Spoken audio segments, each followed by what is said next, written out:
buat sendiri tuh terinspirasi dari mana sih, kayak Kimchi gitu, Rati? Sebenarnya gitu, kalau kita bicara karakter ya, sebenarnya karakter dari mereka juga apa ya, berkembang seiring dengan diskusi yang pasti antara saya, Ayu Studio, teman-teman. Tapi bisa dibilang Pelangi Dimas itu adalah representasi dari tongkrongan sih sebenarnya. Maksudnya di lingkungan kita tuh pasti ada yang kimchi, ada yang seperti batik overbook, ada yang kayak Yoma, ada yang kayak Petia. Jadi bisa dibilang masing-masing dari kita tuh mungkin ada relate, ada suci, ada apa ini apa gitu. Ya kayaknya ada situ.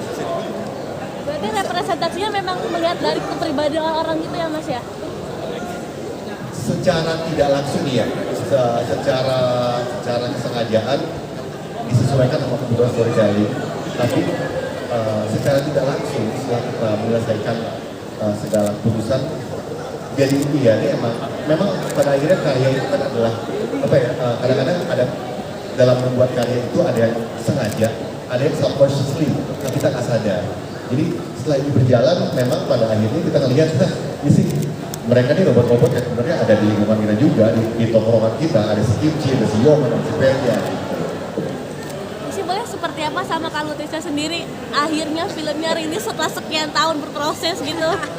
Kalau karena aku udah dari 2022 yang ngikutinnya dari aku SD, sekarang aku masih apa, jadi sebenarnya aku excited banget karena akhirnya tayang nih, cuman beberapa malam aku syuting akhirnya udah mau tayang. Itu beberapa bulan lalu tuh udah mulai apa ya, dubbing gitu kan, jadi kayak oke bentar lagi tayang nih, dan sekarang akhirnya udah mau tayang dan beberapa kali lagi udah bakal bisa ditonton sama seluruh orang yang di Indonesia gitu. Jadi super excited.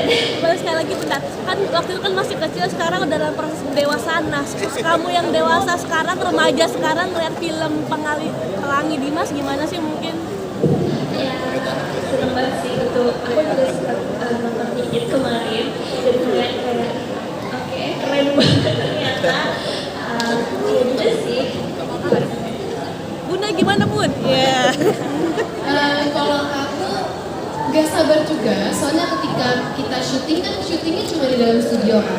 Walaupun ada bantuan di belakang, ada layar gitu, aku ngerasa aku syuting dalam keadaan yang masih setengah matang aja gitu. Dan aku gak sabar untuk melihat hasil akhirnya yang udah dipoles sama Mas Upi, sama tim animatornya yang udah kerja 24 jam gak tidur. Jadi aku penasaran banget sama hasil akhirnya. Kalau perannya sebagai seorang ibu ini gimana mendalamnya? Jujur dan menarik, aku itu tipe orang yang agak awkward sama anak kecil. Tapi untungnya Echa ini, karena Echa ini tuh anaknya sangat ekstrovert.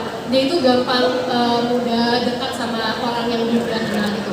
Dan kadang-kadang dia tuh yang nyamperin aku duluan gitu. Jadi gampangnya nggak? Iya. Jadi aku sangat terbantu sama Echa. Makasih ya Echa ya. Mas Rio? Maksudnya proses paling tersulitnya itu di part yang paling mana? Apakah di teknis di CGI-nya? Karena ini penggabungan live action. Paling sulit ya? Paling sulitnya. Iya, iya. Jadi ini film yang kita buat sebelum kita tahu cara bikinnya gimana. Jadi banyak ketidaktahuan. Langkah ke depan itu kita akan menghadapi apa. Yang paling sulit buat saya pribadi adalah mempertahankan mental untuk siap menerima kabar besok ada masalah apa, tapi tetap stay pada goalnya. Itu mungkin yang paling sulit. Pak produser boleh bocoran target penontonnya? Oh, targetnya mungkin kita berharap dari film ini kita bisa melanjutkan universe-nya ini.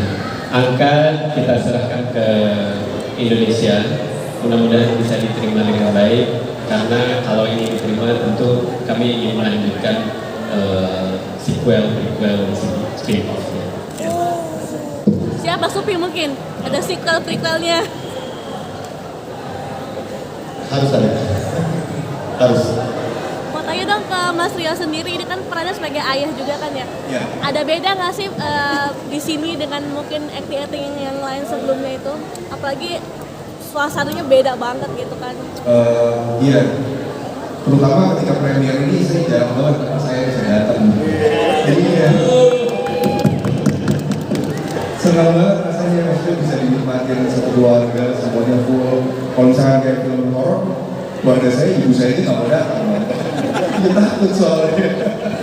Jadi sekarang benar-benar satu keluarga bisa nikmatin semuanya dan jarang banget nih di premier ada spot-spot buat family gitu kan. Jadi ini suasana yang baru banget, experience buat gue sih. Gitu. Ada cerita nggak sih ke anak mungkin peran ayah di sini sebagai ini, nanti kamu akan nonton ini segala macam gitu.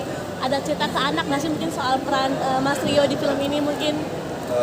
Iya, dia banyak banget bertanya gitu. Bapak, emang di pelangi, di Mars itu ada pelangi ya?